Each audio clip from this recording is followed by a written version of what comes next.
일당백 찬양대회에 다시 한번 박수로 격려해 주시기 바랍니다.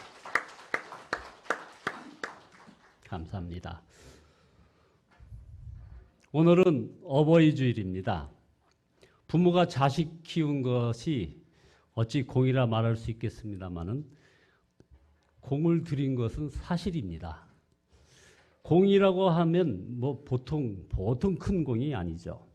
그러나 그렇다고 해서 내가 널 어떻게 키웠는데 이렇게 가기 시작하면, 여기에 집착하면, 그리고 공을 내세우면 자식은 부모를 떠납니다. 피할 수밖에 없게 되는 거죠. 그러나 우리가 집착하지 않으면, 내 것이라 하지 않으면, 공을 내세우지 않으면 자식은 부모를 떠나지 않습니다. 구태여 떠날 필요가 없게 되는 거죠. 여러분 가정과 가문에 화목해 하시는 성령의 역사가 특별히 이 어버이 주일에 충만히 임하시기를 예수 그리스도의 이름으로 축원드립니다. 오늘 설교 제목은 성령을 힘입어서 예수 그리스도를 더 깊이 알자로 정했습니다. 예수 그리스도를 더 깊이 알자. 경기도 독서의 어떤 교회의 그 목사님이 골리앗 세상에서 다윗으로 살기라는 책을 썼는데요. 여기에 보면 한국 교회와 기독교인들의 그릇된 신앙 관행 13가지를 조목조목 지적한 그런 책이 있습니다.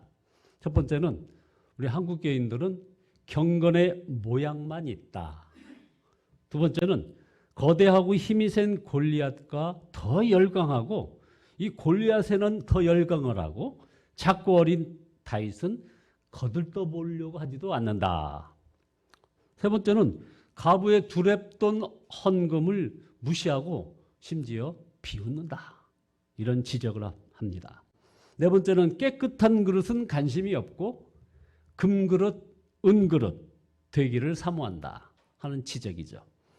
여섯 번째는 더 큰 은사인 사랑은 아주 작게 여기고 작은 은사는 크게 여긴다는 겁니다.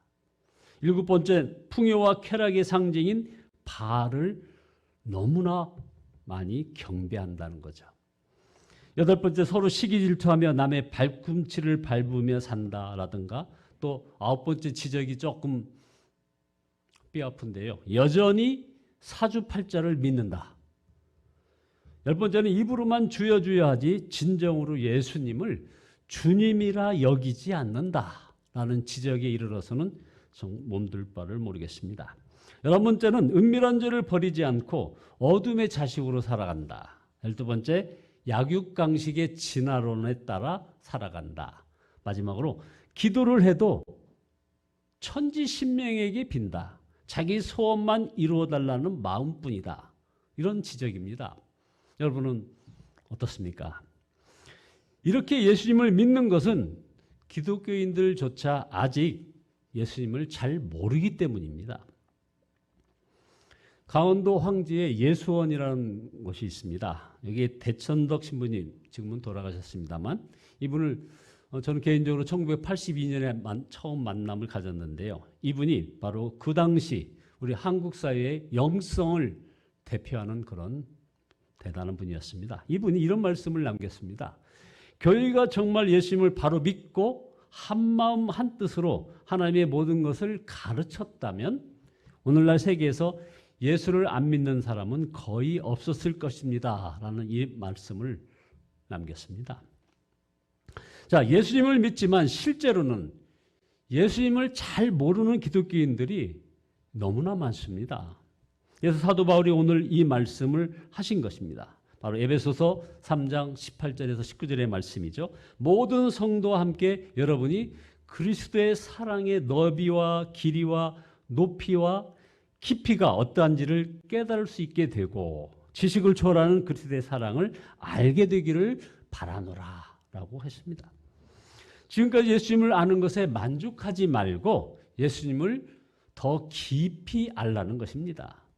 여러분도 그리스도의 사랑의 그 너비, 길이, 높이, 깊이가 어떠한지 궁금하지 않으십니까? 이것은 예수 그리스도에 대한 지식을 말하는 것이 아닙니다. 19절에서 지식을 초월하는 그리스도의 사랑이라고 말씀한 것을 보면 그 당시 에베소 교인들이 예수 그리스도에 대한 지식은 이미 충분하다는 말입니다. 예수님은 지식으로만 아는 분이 되어서는 안 된다는 것을 지금 이야기하고 있는 겁니다. 사도행전 18장에 보면 아볼로라 하는 사역자가 등장합니다. 이분은 대단한 사람입니다. 그 당시 정치, 사회, 문화, 학문의 이 중심지였던 알렉산드리아 출신으로 공부를 아주 많이 했고 특별히 구약 성경에 능통했고 또 말에 능한 웅변가였는데 바로 초대교회의 유명한 지도자였습니다. 그러나 사도행전 18장 25절에 보면 그가 일찍이 주의 도를 배워 열심으로 예수에 관한 것을 자세히 말하며 가르치나 그 한계가 있더라는 겁니다. 요한의 세례만 알 따름이라.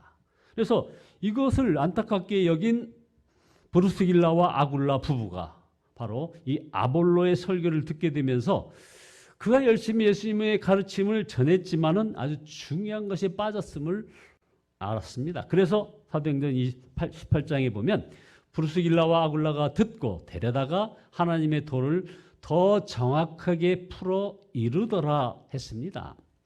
자, 그러면 아볼로는 예수님을 믿어도 무엇이 빠져 있었던 것일까요? 예수님을 인격적으로 알고 친밀히 알고 사랑을 주고받는 사이로 알지 못했다는 것입니다. 자, 보십시오. 우리가 토트넘의 손흥민을 잘 압니다. 그러나 손흥민 선수를 개인적으로 알고 친밀히 알고 사랑하는 관계로 아는 사람은 당연히 드물죠. 우리가 예수님을 그렇게 아는 데서 그치면 안 된다는 것입니다.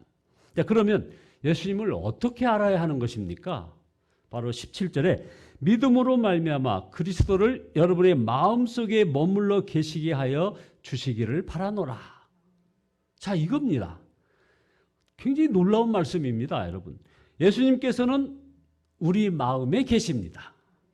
예수를 믿어도 예수님을 인격적으로 만나지 못한 사람들이 많아도 너무나 많습니다. 착하고 성실한 것이 믿음 좋은 것이 결코 아닙니다. 성격이 착하고 성실하여도 영적으로는 매우 완고한 분들이 의외로 많습니다. 본인도 이건 잘 모릅니다. 예수님을 만나고 나면 자신이 얼마나 죄인인지 완고한지 깨닫고 깜짝 놀라게 되는 겁니다. 그래서 에베소서 3장 18절에 너희가 사랑 가운데 뿌리가 박히고 터가 굳어져서 지식에 넘치는 그리스도의 사랑을 알아 하는 말씀. 이 말씀이 얼마나 중요한지 모르겠습니다. 우리가 예수님을 안다는 것은 예수님의 사랑을 알고 예수님의 사랑으로 산다는 말입니다. 예수 사랑의 열매를 맺지 못하는 성도는 아직 예수님을 모르는 것입니다. 둘째로, 예수님에 대하여 듣고 믿을 수도 우리가 있습니다. 우리는 십자가 복음 잘합니다. 누구든지 예수 믿으면 죄사함 받고 하나님의 자녀가 되고 천국 백성이 됨을 믿습니다. 그러나 거기까지입니다. 거기서 멈추면 안 됩니다. 이러한 복음을 다 알고 있지만 삶이 변화되지 못하는 그리스도인들 너무나 많습니다. 예배의 감격이 무엇인지, 십자가의 감동이 무엇인지, 헌신이 무엇인지, 눈물의 기도가 무엇인지, 용서와 사랑이 무엇인지 알 수 없습니다. 서로 정죄하고 판단합니다. 용서와 사랑이 도무지 안 됩니다. 습관적인 죄를 버리지 못합니다. 그것은 복음이 불완전해서 그런 것이 결코 아닙니다. 아직 예수님을 진짜 믿은 것이 아니기 때문에 그런 것입니다. 예수님을 믿는다면서도 그냥 지식으로만 믿었지 내 마음에 와 계신 예수님을 아는 것이 아니기 때문에 그렇습니다. 예수님은 이미 영원히 우리와 함께 하시겠다고 약속하셨습니다. 요한복음 14장 18절을 보십시오.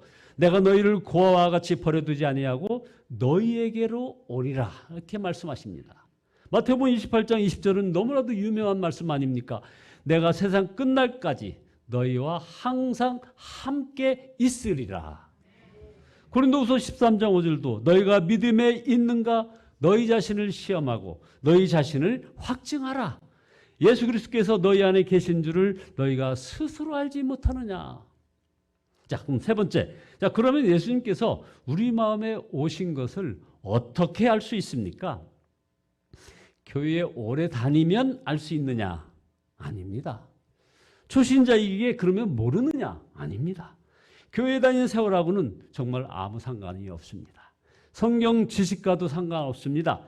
신학교 졸업 아무 상관없습니다. 교회 직분과도 상관이 없습니다. 오직 성령으로 알 수 있습니다. 그래서 16절에 성령으로 말미암아 너희의 속사람을 강건하게 하옵시며 라는 사도 바울의 기도가 나옵니다. 하나님께서 우리에게 성령님을 보내주신 것은 우리 마음에 오신 예수님을 알게 하시려는 것입니다. 요한복음 15장 26절에서 우리 예수님께서 말씀하시기를 성령께서 하시는 첫 번째 일이 바로 이 예수님을 알게 하시는 것이라고 이렇게 말씀하십니다. 진리의 성령이 오실 때에 그가 나를 증거할 것이요. 어떤 초신자가 이제 은혜를 많이 받아가지고 이제 전도에 열심히 생겨서 영혼 구원에 열심히 생겨서 이제 막 전도를 하는데 예수를 너무나 잘 아는 불신자를 만났습니다. 된통 만났죠. 전도하다가 예수님에 대한 논쟁이 시작되었는데 이 새 신자가 대답할 말이 없더랍니다. 그래서 그날 전도하다가 오히려 예수에 대하여 역으로 배우고 왔어요. 그래가지고 그냥 분이 가득해가지고 전도하기 위한 성경 공부부터 해야겠다 하고 막 제안을 합니다. 그래서 신학도 가르쳐달라고 했습니다. 그러나 전도는 예수님에 대한 지식과 상관이 있는 것이 아닙니다. 바로 성령님의 역사와 상관이 있는 것입니다. 예수님을 알아도 지식으로 아는 것은 능력이 없습니다. 성령님께서 깨우쳐 주셔야 비로소 전도할 수 있는 것입니다. 예수님에 대해 많이 안다고 전도할 수 있는 것이 아니라는 것입니다. 여러분, 예수님을 알기로는 마귀가 더 잘합니다. 문제는 성령님의 역사로 예수님을 알았느냐 하는 것입니다. 정말 믿기 어려운 분이 우리 예수님 아니십니까? 눈에 보이지 않는데 어떻게 함께 하심을 믿을 수 있습니까? 그러나 예수님을 믿는 것은 눈으로 보는 것과 상관이 없습니다. 여러분 보십시오. 예수님을 눈으로 본 사람들이 그 예수님을 십자가에 못 박았습니다. 제자들도 예수님을 귀신 내어 쫓고 뭐 병든 자를 고치는 분 그런 정도로 이해했지 않았습니까? 그런데 성령님이 임하시고 완전히 달라졌습니다. 오순절 성령 강림. 여러분 이번 5월의 마지막 주간이 바로 성령 강림 주일입니다. 오순절 성령 강림. 그래서 예수님에 대하여 무엇을 더 가르칠 것인가? 이게 아닙니다. 이미 알고 있던 예수님께서 자신들과 함께 하신다는 강력한 확신, 이 확신이 드는 것입니다.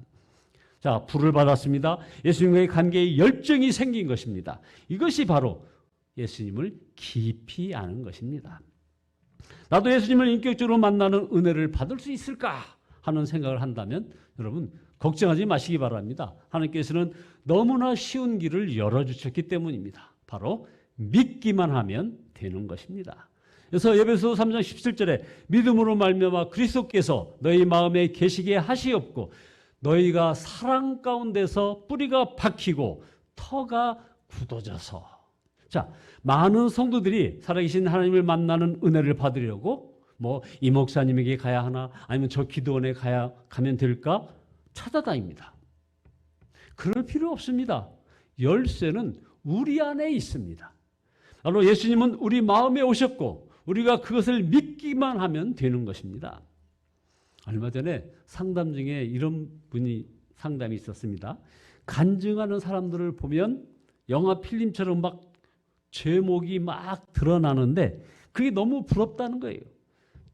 자기는 아직도 하나님 못 만나고 죄 문제도 해결 못 받은 것 같아서 마치 큰 바위를 안고 살아가는 그런 마음이라는 겁니다.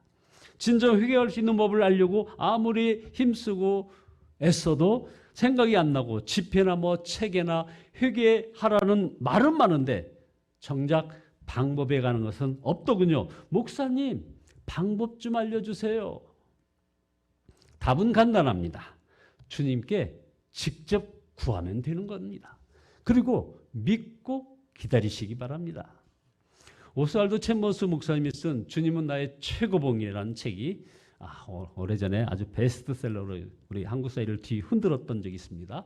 여기에 3월 9일자 글에 보면 예수 그리스도를 위하여 수고하고 희생하는 사역자들이 많으나 예수님과 함께 동행하는 일하는 사역자는 참으로 적다라는 글이 있습니다. 왜 그럴까요? 예수님께서 자신을 드러내기를 싫어하셔서 그럴까요? 물론 아닙니다. 문제는 우리 마음에 있습니다.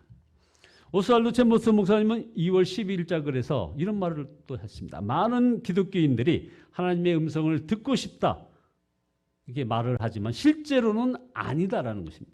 하나님으로부터 직접 듣기를 거부한다고 했습니다. 그러면서 성경을 출애굽기 20장 19절을 인용합니다. 모세에게 이르되 당신이 우리에게 말씀하소서 우리가 들으리이다. 하나님이 우리에게 말씀하시지 말게 하소서 우리가 죽을까 하나이다. 정말일까요? 나는 아닌데. 나는 하나님의 음성을 직접 듣기를 원하는데 하실 분이 있을 겁니다. 그렇다면 정직하게 대답해 보시기 바랍니다. 하나님, 어떤 말씀 하셔도 좋습니다. 제가 이제는 된다 안 된다 하지 않겠습니다. 무조건 순종하겠습니다 하는 결단이 되었습니까? 그렇다면 여러분들 아멘 하신 분들은 하나님의 음성을 듣고 싶다는 말이 진실입니다. 그러나 그것을 하라 하시면 저는 못합니다 하는 사람, 하나님께서 힘들고 어려운 것을 명령하시면 이거 어떻게 하나? 걱정이 되는 사람은 하나님의 음성을 듣고 싶다는 말이 거짓입니다. 하나님의 음성을 듣고도 불순종하는 것, 이것은 상상할 수 없는 것이기 때문에 그럴 것입니다. 그래서 하나님의 음성을 듣는 것을 오히려 부담스러워하는 거죠. 그래서 설교자의 설교 정도로 만족합니다. 왜 그렇습니까? 하나님의 뜻이 무엇인지 들어도 부담스러우면 그건 목사님이 말씀하셨으니까 하고 넘길 수 있기 때문입니다. 성경에 있는 말씀인데요 해도 하나님께서 내게 직접 하신 말씀은 아니잖아요 하고 불순종할 여지를 남겨두려는 것입니다. 기독교인들이 마음에 와 계신 예수 그리스도를 알지 못하는 것은 하나님을 대면할 준비, 하나님을 정말 마음에 모실 준비가 되어 있지 않기 때문입니다. 우리 하나님은 인격적인 분이십니다. 그래서 우리가 마음으로 믿고 영접하지 않으면 우리 마음 안에 절대로 오시지 않는 분이십니다. 많은 성도들이 예수님을 마치 우리가 죽을 때, 심판받을 때 그때만 중요한 분인 줄로 여깁니다. 가정에서 집안일에, 직장에서 거래할 때, 학교에서 예수님에 대해서 관심도 없습니다. 자기 몸에 여러 가지 질병에 대한 치유라든가 이런 거에 대해서 마저도 예수님에 대한 관심이 이상합니다. 성경은 예수님은 친구라고 말씀하기도 했습니다. 예수님과 여러분의 관계가 이렇게 가깝습니까? 예수님께 시간을 들이지 않고 어떻게 예수님과 친구가 될 수 있습니까? 서로 만날 기회가 적은 사람들이 서로 알 수 있습니까? 누구나 하나님의 마음에 오심을 믿고 기도하면 반드시 예수님을 아는 눈이 열리게 되는 것입니다. 예수님께서 과연 지금도 우리와 함께 하신다는 말이 사실인가? 이 문제, 사실 이 문제는 저 개인적으로도 제 신앙과 사역에 있어서 가장 큰 과제였습니다. 어려서부터 교회에 친숙했던 저로서는 정말 믿어지지 않았습니다. 그러나 성경을 읽고 그리고 배우면서 예수님은 지금도 살아계신다. 그리고 믿는 자에게 반드시 역사하신다. 너무나 분명한 것이었습니다. 그래서 이 성경대로 되는 것이 정상이다 하고 믿기로 결단하였습니다. 아마 여기에 결단하신 분들도 많이 계실 겁니다. 그리고는 예수님의 인도하심을 구했습니다. 그리고 깨닫게 하시는 것이 있으면 순종하려고 애를 썼습니다. 그 후에 예수님께서 제 삶 속에도 역사하여 주셨습니다.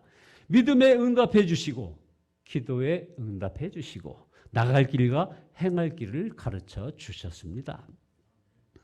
얼마 전에 기독교 영적 각성의 그 역사를 쭉 한번 훑어보는데 대단한 분들, 존 칼빈, 또 하나님과 친밀한 교제의 삶을 살았던 청교도 계통의 목사님들, 존 오웬, 존 웨슬리, 조지 휘필드, 그리고 미국의 영적 대각성 운동을 일으킨 조나단 에드워드 목사님, 스펄전 목사님 등 이런 대부분의 영적 이 거장들이 회심할 때 누구로부터 설교를 들었는지 이걸 좀 눈을 씻고 찾아보는데도 그 이름이 기록되어 있지 않음을 보고서 너무나 깜짝 놀랐습니다. 단지 성경 말씀을 통하여 이분들의 영적인 눈이 뜨였던 것을 발견했습니다. 그러므로 누구 설교를 듣느냐 하는 것도 중요하지만 그러나 중요한 것은 오직 성령님이십니다. 여러분, 예수님을 더 깊이 알기 위하여 성령님의 도우심을 간구하시기를 예수 그리스도의 이름으로 축원드립니다. 우리에게 필요한 것은 임마누엘 하시는 예수님에 대한 그 믿음입니다. 그러면 성령님께서 반드시 도와주십니다. 반드시 회복시켜 주십니다. 반드시 여러분의 질병을 치유시켜 주십니다. 여러분의 모든 관계의 어려움을 회복시켜 주십니다. 그리고 다시 한번 저와 여러분을 정결하게 하십니다. 그리하여 다시 한번 기회를 주시는 것입니다. 그래서 이런 은혜가 여러분 모두 가정이나 가문에 충만히 임하시기를 예수 그리스도의 이름으로 축원드립니다. 기도하시겠습니다.